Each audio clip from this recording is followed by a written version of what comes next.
In today's video, we're about to learn a little bit more about Martin Luther King and his mindset. Be sure to like, share, and subscribe to the channel.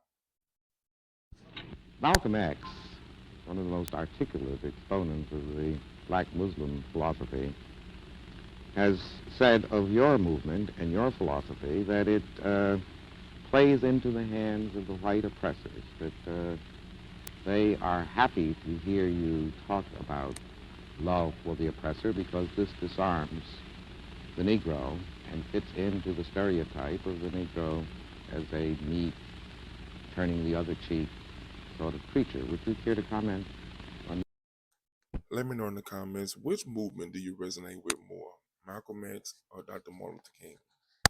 Mr. X's beliefs? Well, I don't think of love as, in this context, as emotional bosh. I don't think of it as a weak force. But I think of love as something strong and that organizes itself into powerful, direct action.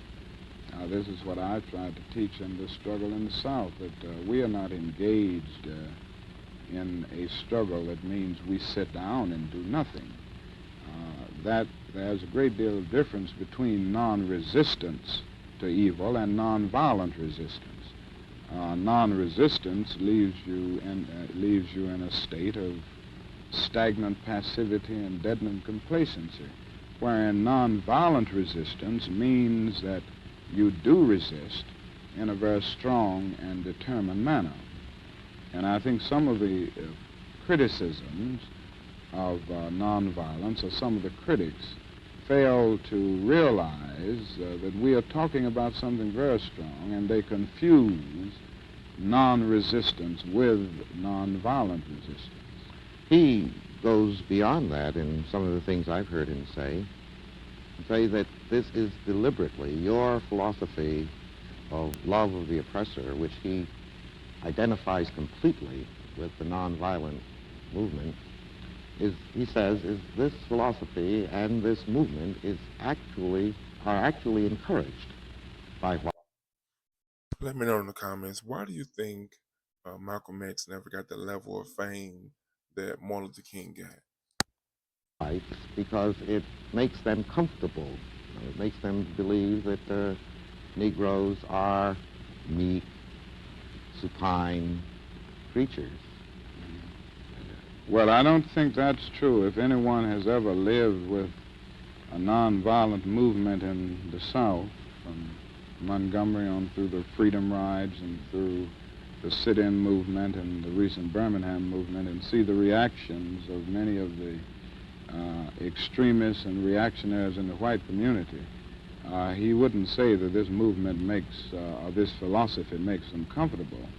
I think it arouses a sense of shame within them often, in many instances. I think it does something to touch the conscience and establish a sense of guilt. Now, so often people respond to guilt by engaging more in the guilt-evoking act in an attempt to drown the sense of guilt. But this approach certainly doesn't make the white man feel comfortable. I think it does the other thing. It disturbs this conscience, and it disturbs this sense of contentment that he's had. James Baldwin raises still another point about the whole nonviolent position and approach. He does not reject it in the ways that Malcolm X does, but he raises the question of whether it will be possible to contain the Negro people within this framework of nonviolence if we continue to have more of the kinds of demonstrations that we had in Birmingham. Well, I think these brutal methods used by the Birmingham police force and other police forces will naturally arouse the ire of Negroes, and I think there is the danger that some will be so aroused that they will retaliate with violence. I think, though, that we can be sure that the vast majority of Negroes who engage in the demonstrations and who understand the nonviolent philosophy will be able to face dogs and all of the other brutal methods that are used without retaliating with violence, because they understand that one of the first principles of nonviolence is a willingness to be the recipient of violence while never inflicting violence upon another. And none of the demonstrators in Birmingham engaged in aggressive or retaliatory violence. It was always someone on the sideline who had never been in the demonstrations and probably not in the mass meetings and had never been in a nonviolent workshop. So I think it will depend on the extent to which we can extend the teaching of the philosophy of nonviolence to the larger community rather than those who are engaged in the demonstrations. Well, how do you maintain this type of discipline, control, and dignity? We do a great deal in terms of teaching both the theoretical aspects of nonviolence as well as the practical application. Let me know in the comments. I got two questions. One, do you think you would have handled the situation the same way? Meaning, do you think it's best to handle a violent situation with nonviolence?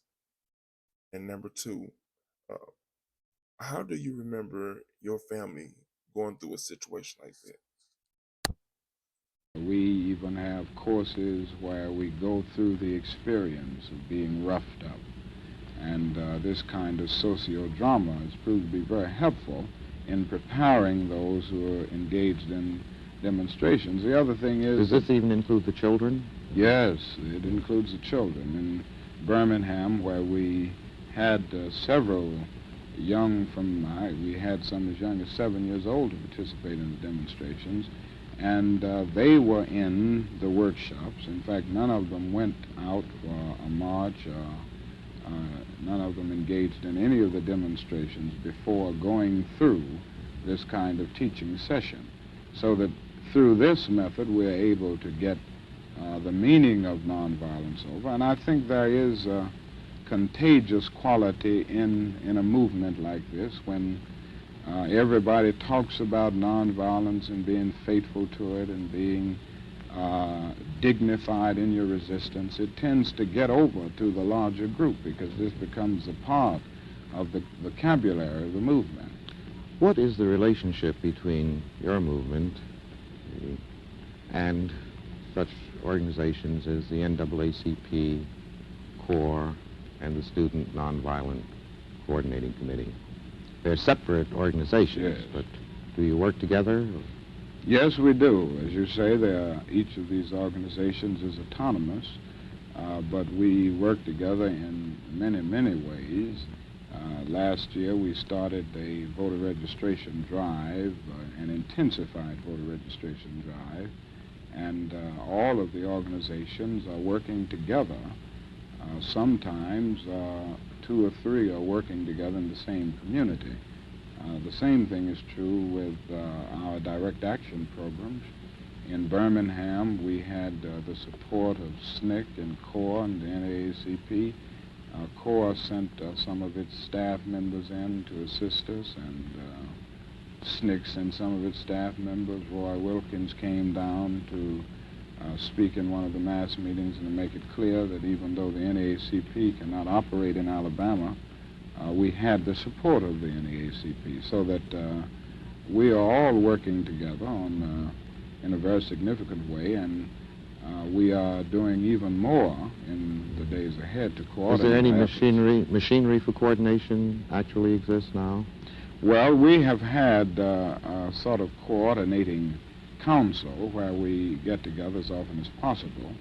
Of course, we get involved in many of our programs in the various areas and can't make as many of these meetings as we would like, but we often come together, I mean the heads of all of these organizations, to try to coordinate our various efforts. What about the federal government?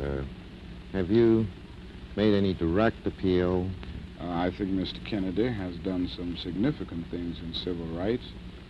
but I do not feel that he has yet given the leadership that the enormity of the problem demands. By Mr. Kennedy, now, do you mean the president or the Yes, attorney I'm general? speaking now of the president, mainly. And I would include the attorney general. I think both of these men are men of genuine goodwill, but I think they must understand more about the depths and dimensions of the problem. And I think there is a necessity now to see the urgency of the moment. There isn't a lot of time. Time is running out, and the Negro is making it palpably clear that he wants all of his rights, that he wants them here, and that he wants them now. Martin Luther King shared a lot of wisdom, and I hope we learned from it. If you caught the gemstones I left in this video, I hope they gave you something to think about. Let me know what stood out to you.